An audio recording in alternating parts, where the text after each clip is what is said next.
Sales with value रो episode number 5 को स्वागत। आज आम बिक्री कलार एक एमिति दिग उपरे कथा हेबा जहा केवल माने सामग्री बिक्री करबा ठारू बहुत आगरे। आमे कथा हेबा दोकानी बा ग्राहकंक सह एक मजबूत विश्वासर संपर्क गढ़िबा विषय रे। आम पाखरे केबा तथ्य रे एथिपई गोटे बहुत भल शब्द अछि, रिलेशनशिप इंजीनियरिंग। आज्ञा, इंजीनियरिंग शब्दटा शुणिले टिके जांत्रिक लागुछि ना? हाँ, टिके सेमती लागुछि। किंतु एहार अर्थ बहुत गभीर। एहाकु इंजीनियरिंग कहिबार कारण हेउछि एहा केवल भाग्य उपरे निर्भर करे नै, एहार गोटे प्रक्रिया अछि जराकु आमे सिखि पारिबा। एकदम, जाहाकु सिखि हेबो, बुझी हेबो आउ प्रयोग भी करि हेबो। देखंतु, आजिर बजार रे समस्तक पाथरे प्राय एका जिनिस, तो सेठी पार्थक्य आसीबो केउठु? सेई मानविक संपर्करू। बास, सेठु ही आसीबो। ठीक, तेबे चालंतु एही इंजीनियरिंग रो मूल द्वाररू आरंभ करिबा। आम तथ्यरे गोटे बहुत शक्तिशाली वाक्य अछि, दोकानी प्रथमे आपणଙ୍କୁ किणी थाए, तापरे आपणଙ୍କ सामग्रीकु। एहा सुनिबाकु टिके अजब लागुछि, किंतु एहा पछर मनोविज्ञानटा कोन? जेतेबेले जणे दोकानी आपणଙ୍କୁ माने जणे सेल्समैन को पसंद करे, तांको कथाबार्ता, तांको सचोटपणियाकु पसंद करे, सेतेबेले गोटे सकारात्मक भावना आसे। अच्छा। आउ सेई विश्वासटा तांको ब्रांड आउ तांको प्रोडक्ट उपरकु भी चली आसे। सरल भाषारे लोक भलो तथा जिनिस भी भलो। बुझिली। तेणु सेई विश्वासटा ही प्रतियोगींक पई गोटे कांथ भଳି काम करे। एकदम, एक अदृश्य सुरक्षा कवच। तेबे एहार अर्थ सेई प्रथम किछि मुहूर्तर साक्षात ही सबु किछि। एहाकु भल भावे बुझिबा पई आम पाखरे गोटे वास्तव कहानी भी अछि, आर्यन नामक जणे स्नैक सेल्समैन कर। हाँ, सेई कहानीटा बहुत भल उदाहरण। आरंभरे से पूरा जांत्रिक थिले। हाँ, गोटे धरणर कथा। नमस्कार, नुआ स्कीम अछि, माल नेबे की? आज्ञा, आउ एइटा एक साधारण समस्या। आमे जेतेबेले खाली टार्गेट और स्कीम कथा भाबु, सामनारे थिबा मनिषकु देखि पारुना। आउ फल सेया मिलुथिला। दोकानी माने तांको अणदेखा करुथिले। हाँ, कहुथिले माल अछि, एबे समय नै। किंतु दिने से निजर कार्यशैली बदलाइले। से सेदिन बजारर सबुठु माने कठोर दोकानींग पाखकु गले, जे सबुबेले विरक्त हेउथिले। हाँ, किंतु एथर आर्यन निजर बैग खोलिले नहीं। से केवल देखिले जे दोकानी जनक बहुत चिंतित होई किछि हिसाब करूछंती। एइठी ही प्रकृत पर्यवेक्षणर काम आसिला। से सेल्समैन रो चश्मा काढ़ी जणे साधारण मनिषर चश्मा पिंधिले। एकदम। आर्यन केवल पाखकु जाई एथिकी कहिले, काका हिसाब तो जीवन सारा लागि रहिबो। आग एक ढक पानी पी दियंतु, आपण बहुत चिंतित लागुछंती। बस, सेई गोटिए वाक्य। सेथिरे कोनोसी स्कीम नथिला, ऑफर नथिला, केवल टिक्के सहानुभूति थिला। आज्ञा, एहाकु ही मानविक संजोग कुहा जाए। से सेही मुहूर्तरे दोकानींकु जणे ग्राहक नुहे, बरं जणे चिंतित मनिष भावरे देखिले। आउ फलाफल आश्चर्यजनक थिला। सेदिन तांकु केवल बड़ ऑर्डर मिली नथिला, बरं सेई कठोर दोकानी जनक तांकर जणे स्थायी ग्राहक होइगले। सतरे सेदिन आर्यन जो शिक्षा पाइले, ताहा तांको करियर बदलाई देला। ऑर्डर बैग रु नोहे, बरं कथाबार्तारु आसी थाए। आर्यन को कहानीरू एहा स्पष्ट जे सहानुभूतिर गोटे मुहूर्त ही यथेष्ट। किंतु एहाकु एक अभ्यासरे किपरि परिणत करिहेब? आम रिपोर्टरे सेही 12टी पावर पॉइंट विषय कुहा दैछि। हाँ, सबुगुड़ी को ऊपर कथा हेबन तो संभव नोहे, किंतु किछि मुख्य विषय ऊपर नजर पकाइबा। निश्चय। प्रथम विषय होउछि सम्मान एवं पर्यवेक्षण। आउ एहार आरंभ हुए दोकानी को नामरू। ना धोरी डाकिबा। आज्ञा, केवल नमस्कार कहिबा आउ राम भाई नमस्कार कहिबा भितरे बहुत फरक। निज ना सुनिबा मनिषकु सबुबेले भल लागे, संगे संगे गोटे व्यक्तिगत स्पर्श आसी जाए। एहा सत्य। एहा सहित आउ गोटे पॉइंट अछि, सुनिबा सिखंतु।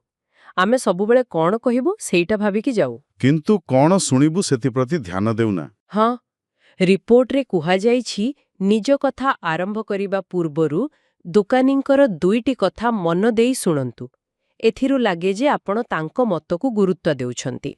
आउ एथिरे आउ गोटे कथा जोड़ी हेबो, जदि से व्यस्त रचंती तेबे अपेक्षा करंतु। किंतु एथिरे गोटे वास्तविक असुविधा अछि। जणे सेल्समैन को दिनकु एते दोकान कभर करिबार चाप थाए। जदि से सबुठी अपेक्षा करिबो, तार टार्गेट केमदि हेबो ना? हाँ, देखंतु, एइटा गोटे बहुत गुरुत्वपूर्ण प्रश्न। एहार उत्तर क्वालिटी बनाम क्वांटिटी रे अछि। ଆପଣ ଦିନକୁ 30ଟି ଦୋକାନକୁ ଯାନ୍ତ୍ରିକ ଭାବେ ଭେଟି 5ଟି ଅର୍ଡର ପାଇପାରନ୍ତି।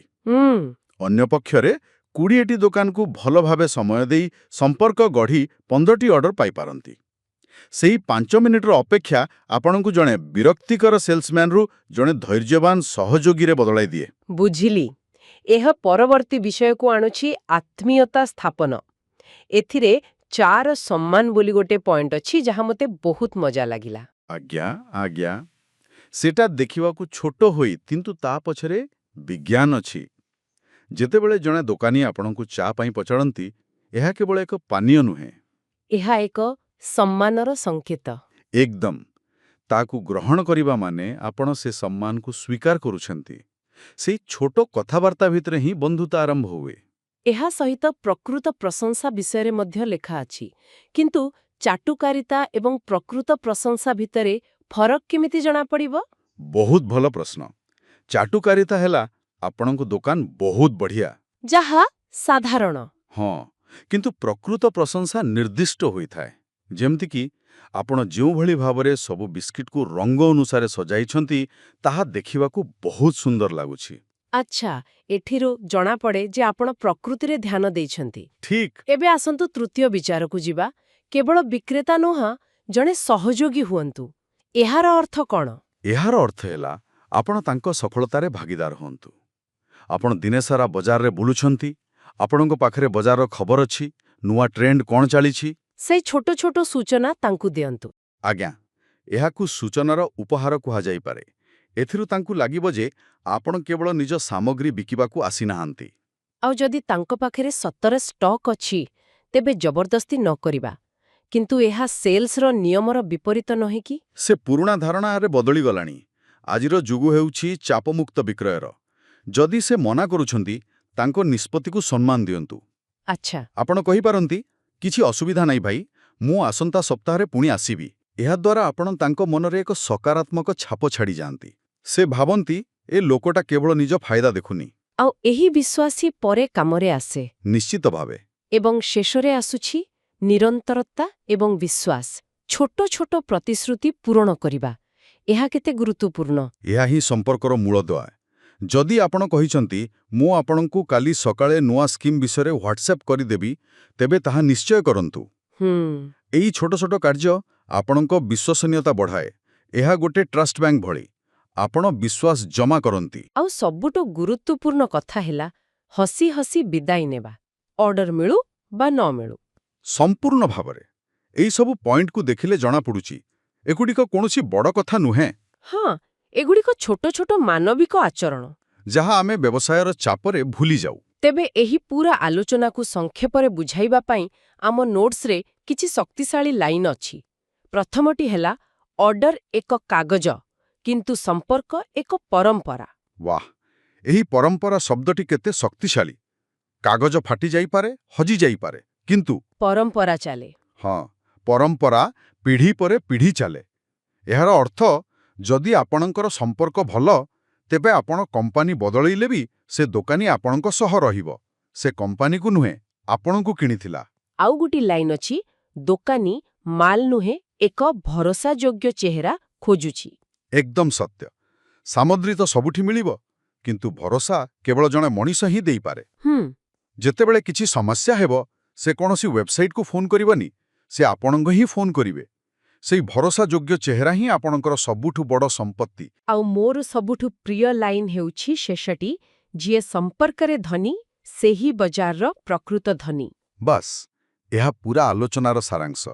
ଟଙ୍କା ଆଜି ଅଛି, କାଲି ନାହିଁ, କିନ୍ତୁ ମଜବୁତ ମାନବିକ ସମ୍ପର୍କ ହିଁ ପ୍ରକୃତ ସମ୍ପତ୍ତି, ଯାହାକୁ କେହି ଚୋରି କରିପାରିବେ ନାହିଁ। ମୋ ମତରେ ଏହି ବିଚାରଧାରା ବିକ୍ରୟ କ୍ଷେତ୍ରରେ ଏକ ବଡ଼ ପରିବର୍ତ୍ତନକୁ ଦର୍ଶାଉଛି। ଏହା କେବଳ କାରୋବାରରୁ ସମ୍ପର୍କ ଆଡ଼କୁ ଏକ ଯାତ୍ରା। ତେବେ ଆଜି ଆମେ ଦେଖିଲେ କିପରି ସାମଗ୍ରୀ ବିକ୍ରି କରିବା ପୂର୍ବରୁ ନିଜର ବିଶ୍ୱସନୀୟତା ସ୍ଥାପନ କରିବା ଜରୁରୀ। ଆମେ ଆର୍ୟନଙ୍କ କାହାଣୀରୁ ପ୍ରେରଣା ନେଲେ ଏବଂ ସମ୍ପର୍କ ଗଢ଼ିବାର କିଛି ବାସ୍ତବ ଉପାୟ ମଧ୍ୟ ଜାଣିଲେ। ହଁ, କିନ୍ତୁ ଗୋଟେ ମିନିଟ୍, ଆମେ ଏତେ ସବୁ କଥା ସେଲ୍ସମ୍ୟାନଙ୍କ ଦୃଷ୍ଟିକୋଣରୁ କହିଲେ, କିନ୍ତୁ ଚାଲନ୍ତୁ ଗୋଟେ ମୁହୂର୍ତ୍ତ ପାଇଁ ଏହାକୁ ଓଲଟାଇ ଦେବା। ମାନେ? ଜଣେ ବ୍ୟବସାୟର ମାଲିକ ବା ମ୍ୟାନେଜର ଭାବରେ ଆମ ପାଇଁ ଗୋଟିଏ ଚିନ୍ତା କରିବାର ବିଷୟ ଅଛି। ଆମେ କେମିତି ଏକ ପରିବେଶ ତିଆରି କରିବା ଯାହା ଆମ ସେଲ୍ସ ଟିମ୍କୁ କେବଳ ଟାର୍ଗେଟ ପଛରେ ଦୌଡ଼ିବାକୁ ନୁହେଁ ବରଂ ଏଭଳି ସମ୍ପର୍କ ଗଢ଼ିବାକୁ ପ୍ରୋତ୍ସାହିତ କରିବ। ଏଇଟା ବହୁତ ଗୁରୁତ୍ୱପୂର୍ଣ୍ଣ ପ୍ରଶ୍ନ। କ'ଣ ଆମ କମ୍ପାନୀର ଇନସେଣ୍ଟିଭ୍ ସିଷ୍ଟମ କେବଳ ବିକ୍ରିର ପରିମାଣ ଉପରେ ଆଧାରିତ, ନା ଏଥିରେ ଗ୍ରାହକ ସନ୍ତୁଷ୍ଟିକୁ ବି ସ୍ଥାନ ଦିଆଯାଇଛି? ଯଦି ଆମେ ଚାହୁଁଛୁ ଯେ ଆମ ଲୋକମାନେ ପରମ୍ପରା ସୃଷ୍ଟି କରନ୍ତୁ, ତେବେ ଆମେ ତାଙ୍କୁ କେବଳ କାଗଜ ପାଇଁ ପୁରସ୍କୃତ କରିବା କ'ଣ ଠିକ୍? ଏହି ସମ୍ପୂର୍ଣ୍ଣ ସିଷ୍ଟମରେ ପରିବର୍ତ୍ତନର ଆବଶ୍ୟକତା ରହିଛି। ଆଜ୍ଞା, ଏହି ପ୍ରଶ୍ନଟି ଆମ ସମସ୍ତଙ୍କ ଚିନ୍ତା ପାଇଁ।